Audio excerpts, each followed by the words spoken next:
আসসালামু আলাইকুম, রিয়াজ টেক টিউবে আপনাদেরকে স্বাগত।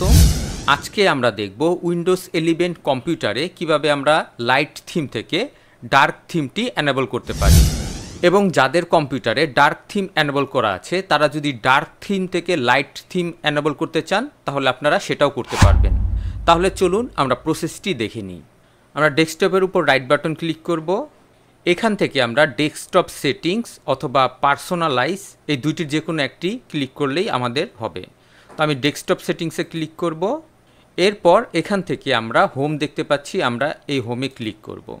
এরপর আমরা এখান থেকে একটু স্ক্রল করে নিচের দিকে চলে আসব। এখানে দেখতে পাচ্ছি কালার মোড, এটা লাইট সিলেক্ট করা আছে। আমি এখানে ক্লিক করে ডার্ক সিলেক্ট করে দিব। আমি দেখতে পাচ্ছি আমাদের উইন্ডোজ 11 এখন ডার্ক থিম হয়ে গেছে। এবার আবার যদি আমরা লাইট থিম করতে চাই তাহলে এখানে ক্লিক করব, তারপর আমরা লাইটে ক্লিক করব। তো এভাবে আমরা চাইলে খুব সহজেই উইন্ডোজ 11 এর থিম ডার্ক থেকে লাইট করতে পারি এবং লাইট থেকে ডার্ক করতে পারি।